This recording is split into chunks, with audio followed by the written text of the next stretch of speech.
নমস্কার বন্ধুরা, এই টেস্টি বলে আপনাদের স্বাগত। আজ আপনাদের সাথে আমি একটি নিরামিষ রেসিপি শেয়ার করব, পনির দিয়ে কাবলি চানার রেসিপি। তো চলুন শুরু করি। প্রথমে কড়াইতে তেল দিতে হবে। এরপর তেল হালকা গরম হয়ে আসলে আমি এখানে পনির দিয়ে দেব। আমি এইখানে 200 গ্রাম মতন পনির ব্যবহার করেছি। আপনারা আপনাদের পরিমাণ অনুযায়ী পনির ব্যবহার করতে পারেন। এরপর আমি পনিরগুলিকে হালকা নাড়াচাড়া করব।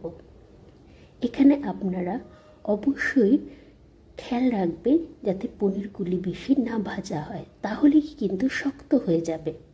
এরপর আমি পনিরে অল্প পরিমাণে লবণ ও হলুদ দিয়ে দেব। এরপরে আমি হালকা হাতে পনিরগুলিকে নাড়াচাড়া করব, যাতে পনিরগুলি ভেঙে না যায়। পনিরগুলিকে আস্তে আস্তে নাড়াচাড়া করতে হবে। এরপর খেয়াল রাখতে হবে পনিরগুলি হালকা লাল হয়ে আসলে আমি পনিরগুলি কড়াই থেকে তুলে নেব।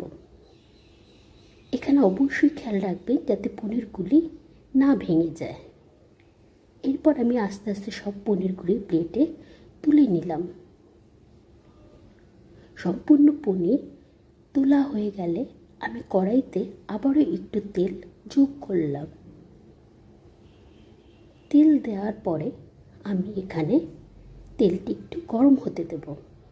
তেল গরম হয়ে আসলে এখানে আমি ফোড়ন হিসাবে শুকনো লঙ্কা, দারচিনি, গোটা জিরে, এলাচ ও লং ব্যবহার করেছি।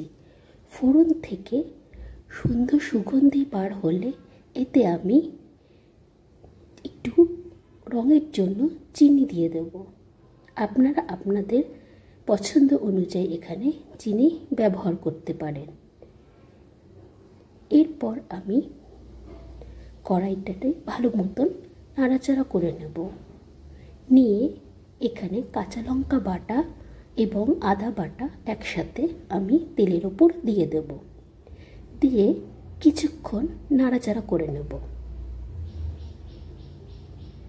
ভালোভাবে নাড়াচাড়া করার পর আমি এখানে 2টি টমেটো বাটা যোগ করে নেব। টমেটো বাটা যোগ করার পরে আমি আবার হালকা হাতে একটু নাড়াচাড়া করে নেব। আপনারা এই সময় দেখবেন যাতে মশলাটি নিচে না লেগে যায় কড়াইয়ে।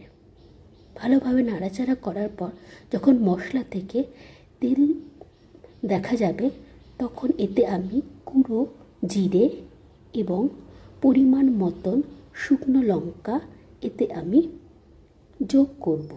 আপনারা আপনাদের স্বাদ অনুযায়ী শুকনো লঙ্কা যোগ করতে পারেন। এরপর আমরা নাড়াচাড়া করে মশলাটি যাতে পুড়ে না যায় তার জন্য ভালো মতন নাড়াচাড়া করে নেব। এরপর এই মশলাতে একটু রং আনার জন্য আমি কাশ্মীরি শুকনো লঙ্কা যোগ করে দেব। কাশ্মীরি শুকনো লঙ্কা দেওয়ার পরে আমি একটু জল ব্যবহার করব, যাতে মশলাটি লেগে না যায়। এরপর আমি আবারও মশলাটিকে ভালো মতন নাড়াচাড়া করে নেব। মশলাটি আমরা ততক্ষণ নাড়াচাড়া করব যতক্ষণ না এটি কষে আসে। এরপর এতে আমি হলুদ ও স্বাদ অনুযায়ী লবণ ব্যবহার করব। আপনারা আপনাদের স্বাদ অনুযায়ী লবণ ব্যবহার করবেন। লবণ ব্যবহার করার পর আমি এবার মশলাটিতে ভালো করে কষিয়ে নেব। আবারও বলছি, খেয়াল রাখবেন যাতে মশলাটি কড়াইয়ের নিচ থেকে না লেগে যায়। এভাবে ভালো করে মশলাটি আমি নাড়াচাড়া করে কষিয়ে নেব।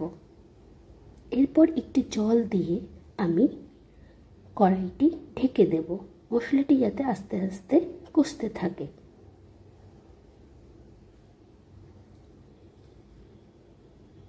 এইভাবে আস্তে আস্তে মশলাটি ঢাকনা দিয়ে আমরা মশলাটিকে হতে দেব।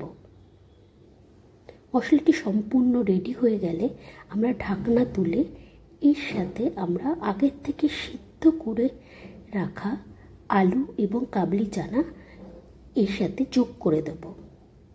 যোগ করে দেওয়ার পর আমরা এটি মশলার সাথে ভালো মতন মিশিয়ে নেব।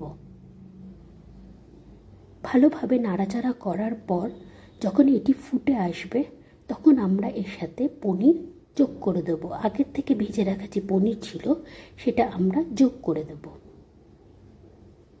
এরপরও আমরা এই চানা মশলাটাকে ভালো করে পনিরের সাথে আস্তে আস্তে নাড়িয়ে নেব। এখানে কখনোই আপনারা তাড়াতাড়ি করবেন না, তাহলে কিন্তু পনিরগুলি ভেঙে যেতে পারে। এইভাবে আমরা সম্পূর্ণ মিশিয়ে নেওয়ার পরে আমরা এখানে একটু গ্রেভি করার জন্য অল্প পরিমাণে গরম জল দিয়ে দেব। আপনারা রান্নায় চেষ্টা করবেন গরম জল ব্যবহার করতে। এরপর জলটি দেওয়ার পরে যখন চানা মশলাটি ফুটে উঠবে তখন একটু আমরা ঢেকে দেব। এই ঢাকা অবস্থায় সিদ্ধ হয়ে গেলে আবার ঢাকনাটি তুলে আমি নামানোর আগে একটু ঘি দিয়ে দেব। নিরামিষ রান্নায় একটু ঘি দিলে বেশ ভালোই লাগে। এইভাবেই তৈরি হয়ে গেল আমাদের নিরামিষ চানা পনিরের রেসিপি। আপনারা বাড়িতে করুন এবং সবার সাথে শেয়ার করুন এবং কমেন্ট বক্সে জানান এটি কেমন হয়েছে। আপনাদের মতামত অত্যন্ত গুরুত্বপূর্ণ। ধন্যবাদ।